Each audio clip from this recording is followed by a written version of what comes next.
Philippine Mathematical Olympiad 2022 National Stage Written Phase PMO Day 1 Problem number 1. Okay, we want to solve it for having the solutions of other problems of PMO2 of this year, also for PMO1 and also other videos. Subscribe to my YouTube channel, turn on the bell and like the video. If you wanted the whole solution of also other problems, anything you wanted, send message through my WhatsApp number 0098912212546. Also, it is in the description of the video, and my mail is this, but WhatsApp is better to contact. Now let's solve this problem. Philippine problem day 1. F is from real numbers to real numbers such that f of a minus b times f of c minus c plus f of a minus c times f of b minus c less than or equal a minus c times f of b minus c for all real numbers a, b, c, and d. Okay, so for solving problems, we should check there are some ways, special case, small examples that are useful in, I can say, all functions problem, most of them. So if I replace a, b, c, d with 0, then I have f of 0 plus f of 0 less than or equal 0. So 2f of 0 squared is less than or equal 0, f of 0 squared is less than or equal 0. We know that any number squared is greater than or equal 0 is non-negative, because here we've concluded that it is at most 0, so we can conclude f of 0 equals 0. We call this part star, and then we would use that. The next part, we replace only c and d with 0. Then we have what? F of a minus b times f of c minus d. F of 0 by star, we found that it is 0.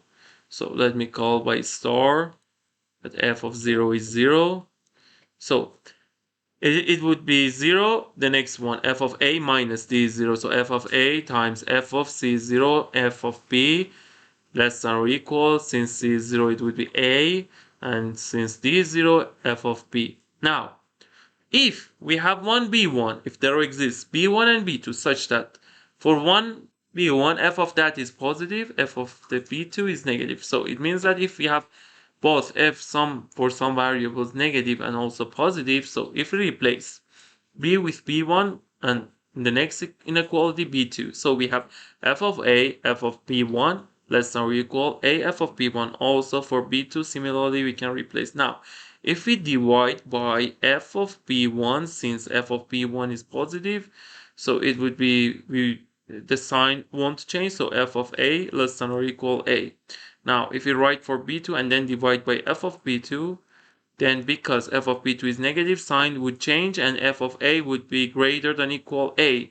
So it is true for all a. You can use b1 and b2, reach these two inequality, and then we conclude f of a equals a. So if we have one negative, one positive, so we conclude for all x, f of x equals x. Now we should check this answer.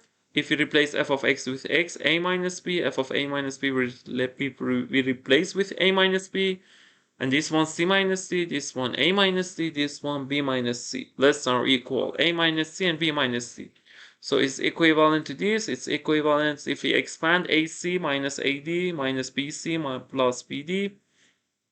Here ab minus ac minus bd plus dc less than or equal ab minus ad minus bc and plus cd. So we can cancel ac and ac here, plus ac negative ac, bd and negative bd, we cancel them. Now we have negative ad, also negative ad, one line, two lines, negative bc, three lines, ab, and four lines, 1 2 3 4, 1 2 3 4, cd, cd. So they are equal, so that's a correct answer, f of xx. Now here we've considered we have for some b1 negative, for some of them positive.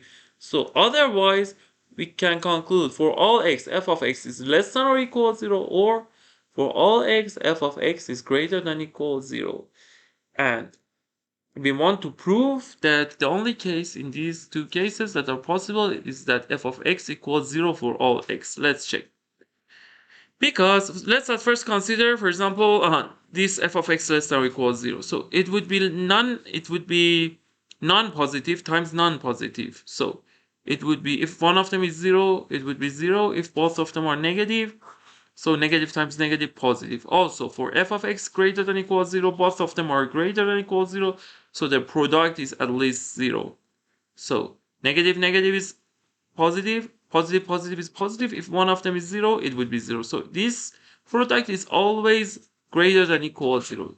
Similarly, we can say it is also greater than equals 0. So left hand side is always greater than equals 0. Now, our idea is to find something for right hand side that is negative and reach contradiction and prove that, okay, if f of something is not 0, so then we prove that f of all the things would be 0. So if we have f of something, for example, f of x1 that is positive or negative, it's not important.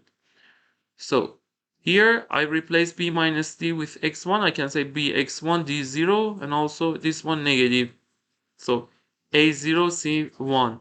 So left hand side we know is at least 0. We proved here less than or equal. So if we replace a0 c1, it will be negative f of bx1 f of x1. Since f of x1 we said if we have one positive, so it would be negative and contradiction. If we have only one negative term, similarly we can say, okay, consider this part bx2 d0 a1 c0. So left hand side would be less than or equal this part a1 c0, so it would be 1 f of bx2 d0, so f of x2. And since we said f of x2 is negative, so f of x2 here is negative.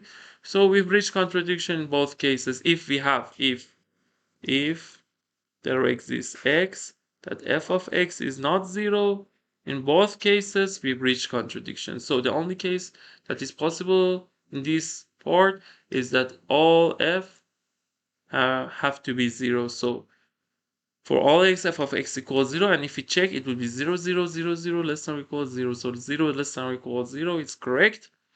So we have only two answers. For all x, f of x equals x. The second answer, for all x, f of x equals 0.